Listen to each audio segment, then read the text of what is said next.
तो स्वागत है दोस्तों आपका हमारे YouTube channel OTM general medical classes में। तो आज का हमारा टॉपिक है, आज हम बात करेंगे एलएफटी के बारे में, लीवर फंक्शन टेस्ट के बारे में। लीवर क्या होता है और इसमें कौन कौन सी जांच होती हैं। ठीक, तो एलएफटी या एलएफटी जो होती है लीवर फंक्शन टेस्ट होती है, या आकलन करने में मदद कर सकता है। जैसे कि मतलब ये आकलन करने में मदद कर सकता है कि लीवर कितनी अच्छी तरह से काम करता है। मतलब ये आकलन करने में मदद करता है कि लीवर कितनी अच्छी तरीके से काम करता है या नहीं करता है, और किसी भी समस्या की पहचान करता है। जैसे आपको लीवर में कोई भी दिक्कत हो रही है, जैसे पीलिया हो गया, कोई भी चीज़ हो सकती है, तो उसको आकलन करने में मदद कर सकता है और पहचान करने में मदद करता है। आमतौर पर हेपेटाइटिस जो वायरस होती है, आमतौर पर हेपेटाइटिस वायरस और एल्कोहलिक दोनों लीवर सिरोसिस और किसी विशेष दवा, जो जैसे मान लीजिए आप कोई भी दवा खा रहे हैं, वो कारण होने वाले दुष्प्रभाव जैसी स्थितियों की जांच के लिए आवश्यक है। जैसे आप कोई भी दवा खा रहे हैं तो उससे जो आपको अगर रिएक्शन हो रही है या उस दवा की वजह से कोई दिक्कत हो रही है लीवर में, तो उसके लिए जांच आवश्यक है। यह लीवर की किसी विशेष स्थिति के उपचार की निगरानी भी कर सकता है। यह जो होती है लीवर की जांच जो होती है, मतलब किसी भी विशेष स्थिति के लिए निगरानी के लिए भी की जा सकती है। तो नेक्स्ट हम बात करेंगे एलएफटी। एलएफटी में जो जांचे जाने वाले, मतलब जो लीवर फंक्शन टेस्ट में जांच होती है, उसमें मतलब उसके पैरामीटर्स क्या क्या होते हैं, उसमें कौन कौन सी जांचें होती हैं। ठीक, तो सामान्य परीक्षणों में बिलिरुबिन, जैसे जो सामान्य जांच होती है लीवर की, उसमें पहले बिलिरुबिन होती है। फिर उसके बाद से एलेनिन ट्रांसएमिनेज होता है, जिसको शॉर्टकट में एएलटी देता है। जो आपका रिपोर्ट होगा उसमें शॉर्टकट में एएलटी ही लिख के आता है, और उसका नॉर्मल रेंज, और जो एलएफटी में उसका रेंज आता है वो लिख के आता है। फिर एस्पार्टेट ट्रांसएमिनेज आती है, एएसटी आती है। फिर क्षारीय फॉस्फेट, जिसको एएलपी शॉर्टकट में बोलते हैं। फिर एल्ब्यूमिन और कुल प्रोटीन होती है। फिर एल लैक्टेट और डिहाइड्रोजनेज होती है, जिसको शॉर्टकट में एलडी बोलते हैं। फिर और gamma gamma glutamyl transferase, GGT जिसको बोलते हैं, इसका माप भी इसमें शामिल होता है। तो फिर इसके बाद हम बात करेंगे कि इसके बाद हम इसका जो वो होता है, इसका पैरामीटर्स होता है बिलिरुबिन। तो हम बिलिरुबिन से फिर स्टार्ट करेंगे, बिलिरुबिन के बारे में आपको बताएंगे।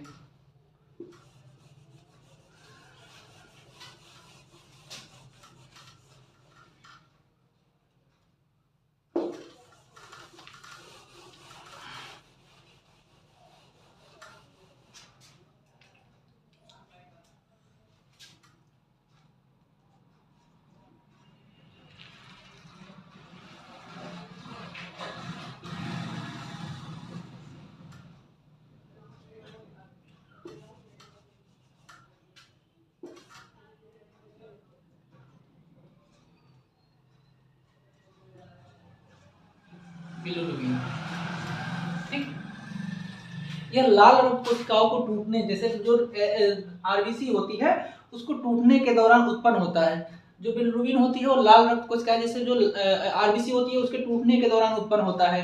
और मल में भी पाया जाता है, जो आपको मल होता है वो मल में भी पाया जाता है। बिलिरुबिन का बढ़ा हुआ स्तर जब होता है तो पीलिया जैसे स्थिति की ओर इशारा करता है। जब बिलिरुबिन बढ़ता है तो फिर पीलिया के जैसे इशारा करता है।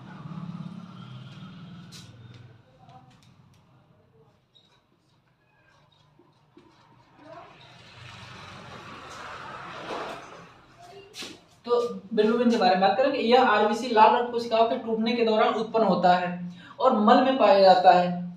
फिर बिलिरुबिन का बढ़ा हुआ स्तर अक्सर पीलिया की तरफ इशारा करता है कि जब अगर आपका बिलिरुबिन बढ़ा होता है तो फिर पीलिया होने के चांसेस रहते हैं। फिर हम बात करेंगे एएलटी के बारे में, एलेनिन ट्रांसएमिनेज। यह एंजाइम लीवर के लिए आहार प्रोटीन को ऊर्जा में तोड़ने में मदद करता है, ऊर्जा को तोड़ने में मदद करता है।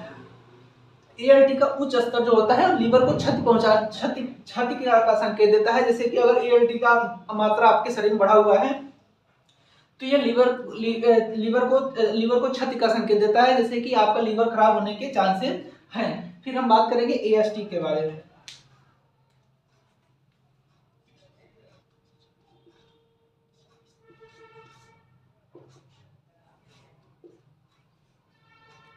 एएसटी के बारे में, यह एंजाइम अल्ट के समान, यह एंजाइम जो है अल्ट के समान रक्त प्रवाह,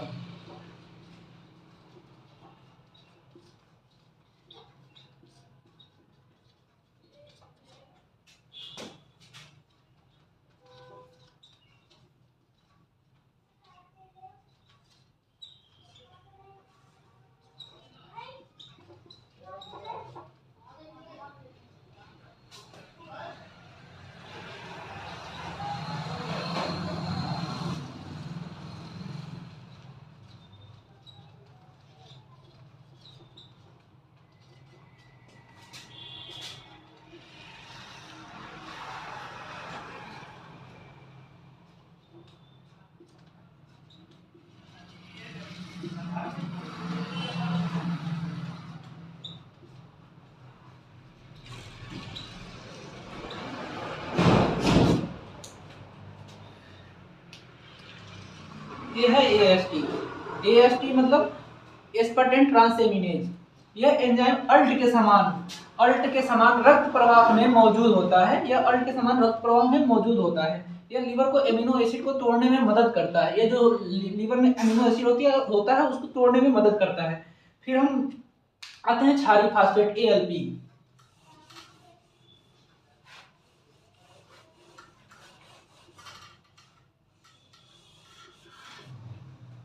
फिर हम बात करेंगे ALP के बारे में।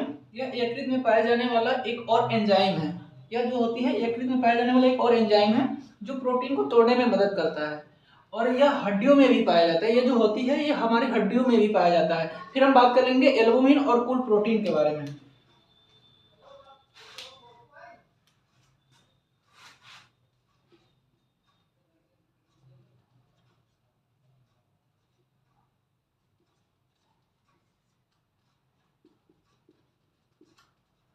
एल्बुमिन और कुल प्रोटीन के बारे में।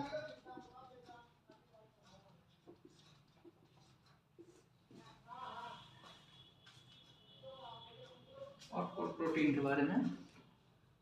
एल्बुमिन शरीर को संक्रमण से बचाने में मदद करता है। जो एल्बुमिन होती है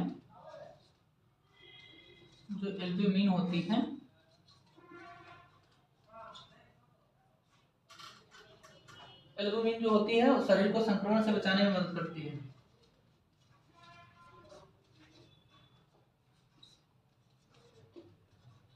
संक्रमण से बचाने में मदद करती है।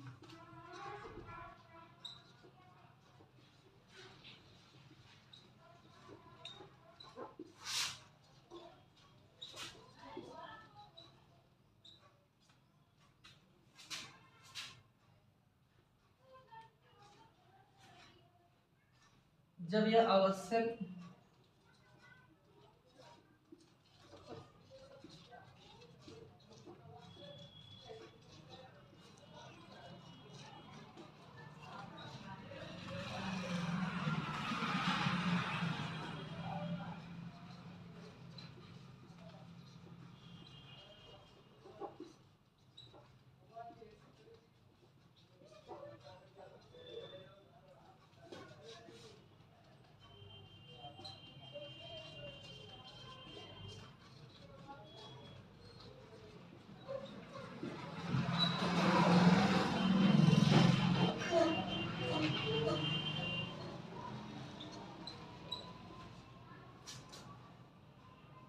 फिर हम बात करेंगे एल्बुमिन और कुल प्रोटीन के बारे में। एल्बुमिन शरीर को संक्रमण से बचाने में मदद करता है। जब यह आवश्यक प्रोटीन लीवर में कम हो जाता है जब यह आवश्यक प्रोटीन लीवर में कम हो जाता है तो लीवर को क्षति का संकेत देता है। मतलब कि लीवर को क्षति का संकेत देता है कि लीवर खराब भी हो सकता है। फिर हम बात करेंगे LD के बारे में, एल लैक्टेट डिहाइड्रोजनेज के बारे में, LD के बारे में।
कुछ मामलों में एक स्पष्ट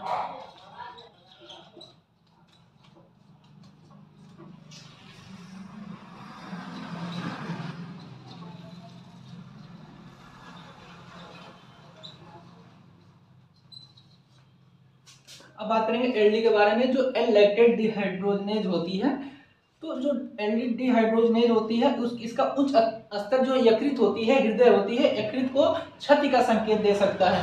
मतलब इसका जो उच्च स्तर होता है यकृत को क्षति का संकेत दे सकता है। यह सभी मामलों में एक स्पष्ट संकेतक नहीं है, मतलब कि इसका कोई स्पष्ट नहीं होता है कि हाँ ये मतलब ये स्पष्ट संकेत नहीं देता है। फिर हम बात करेंगे गामा ग्लूटामाइलेज के बारे में।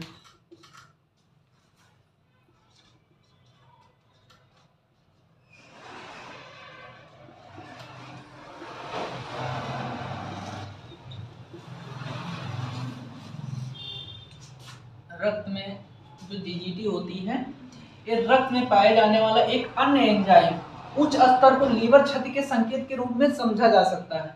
जो जीजीटी होती है रक्त में पाए जाने वाला एक अन्य जो एंजाइम होती है उसके उच्च स्तर को लीवर क्षति के संकेत के रूप में समझा जा सकता है। फिर अब हम जानेंगे कि लीवर फंक्शन टेस्ट होती है, टेस्ट की आवश्यकता क्यों होती है। जब लीवर फंक्शन टेस्ट जो होती है एलएफटी होती है, उसकी जांच की आवश्यकता क्यों होती है। अब हम बात करेंगे लक्षण जिनके लिए एलएफटी की जांच जो होती है आवश्यक होती है। पहला होता है जी मचलाना और उल्टी होना, नादिया एंड वोमिटिंग। यह अनुचित पाचन के कारण हो सकता है। जब पाचन आपका ढंग से नहीं होता है तब जी मालिश होता है और जी मालिश होता है और उल्टी होती है, जिसमें नादिया और वोमिटिंग होती है। फिर दूसरा होता है पीलिया, जिसको जॉइंडिस बोलते हैं। लीवर बुरी तरह जब प्रभावित हो जाता है तो तत्काल परीक्षण की भी आवश्यकता होती है। जब लीवर आपकी पूरी तरह से मतलब प्रभावित हो जाएगी तो फिर आपको तत्काल आवश्यक पड़ेगी एलएफटी जांच कराने की। फिर होती है गहरे रंग का मूत्र, मतलब जब आपका यूरिन डार्क आने लगे, गहरे रंग का पेशाब लीवर को ठीक से काम ना करने या रक्त में बिलिरुबिन का रिसाव का कारण हो सकता है। जब गहरे रंग का पेशाब आने लगे तो इसमें बिलिरुबिन का रिसाव का कारण हो सकता है। फिर पेट में दर्द, जब पाचन विकार का संकेत, मतलब जब आपका पाचन सही से नहीं रहता है तो उसका संकेत होता है पेट में दर्द। फिर थकान, जब आपका एलएफटी बढ़ा होगा तो ये थकान का कारण ही बनता है। मेटाबॉलिज्म से संबंधित विकार का कारण हो सकता है। फिर इसमें भूख की कमी भी आती है। जब एलएफटी लीवर में दिक्कत होती है तो फिर भूख की कमी भी आती है। अनुचित पाचन, गैस्ट्राइटिक समस्या या पेट की कोई बीमारी, जब एलएफटी आपकी बढ़ी होगी तो फिर आपको गैस की भी समस्या होगी या हो सकता है कि पेट की कोई बीमारी हो। तो दोस्तों आज का अगर मेरा क्लास अच्छा लगा हो तो मेरे चैनल को सब्सक्राइब करें